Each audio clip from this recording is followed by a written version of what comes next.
2 మరియు 33 రెండు కీర్తనలను మనం చదువుకున్నాం. Open your Bibles with me to the book of Psalms. Psalm 32 and 33 will be read as responsibility. 32 మరియు 33. తన అతిక్రమములకు పరిహారం పొందినవాడు, తన పాపములకు ప్రాయశ్చిత్తం పొందినవాడు ధన్యుడు.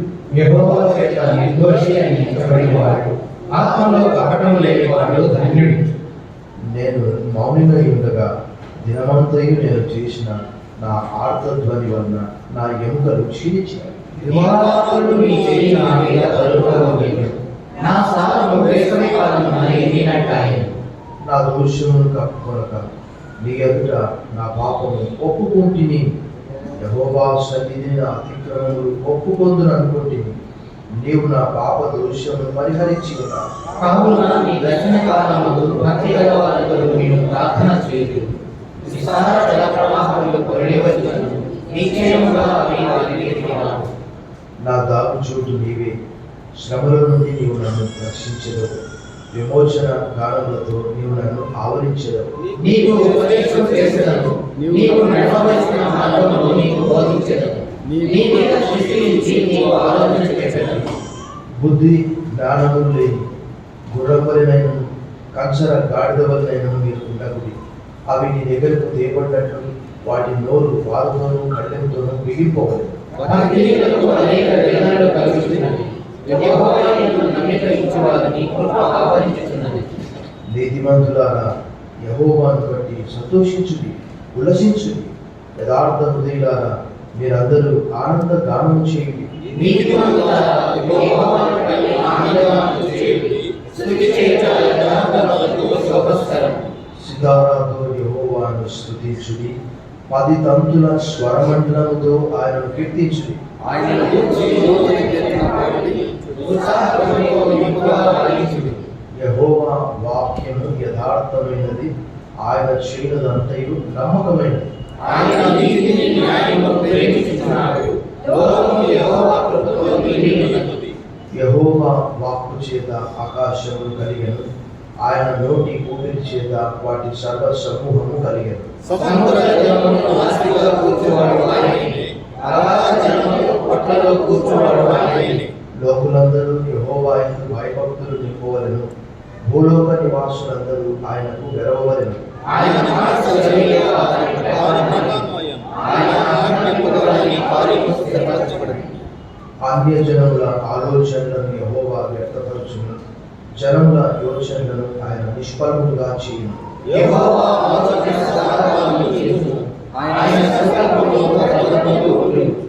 యెహోవా తమకు దేవుడుగా గల జనులు ధన్యుడు, ఆయన తనకు స్వాస్థ్యంగా ఏర్పరచుకున్న జనులు ధన్యుడు. యెహోవా ఆకాశముల నుండి కనిపెట్టుచున్నాడు, ఆయన మనుషులందరినీ సృష్టించుచున్నాడు. తానున్న నివాస స్థలంలో నుండి భూలోక నివాసులందరి వైపు ఆయన చూచున్నాడు. ఆయన వారందరి హృదయములను ఏకరీతిగా నిలుపుచున్నాడు. వారి పేరుని ఉచ్చరించువాడు, వారిని రక్షించువాడు. ఏ రాజును సేనా బలం చేత రక్షింపబడడు, ఏ వీరుడును అధిక బలం చేత తప్పించుకున్నాడు. రక్షించుటకు గుర్రము అడ్డపడదు, అది దాని విశేషతము చేత మనుషులను తప్పింపగలదు. వారి ప్రాణులను మరణం నుండి తప్పించుటకును, కరువులో వారిని సజీవంగా కాపాడుటకును యెహోవా దృష్టి ఆయన మీద భయభక్తుల వారి మీదను, ఆయన కృప కొరకు కనిపెట్టుకుని వారి మీదను నిలుచుచున్నది.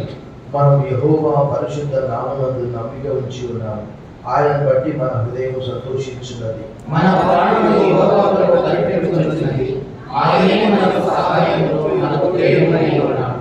22వ వచనం అదనపరచాలి. యెహోవా, మేము నీ కొరకు కనిపెట్టుచున్నాము, నీ కృప మా మీద దొరుకుగాక. వాక్యమును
కూర్చొని చూసి మనకు ప్రభువును మరి ఒక పాట ద్వారా ఆరాధిస్తాం.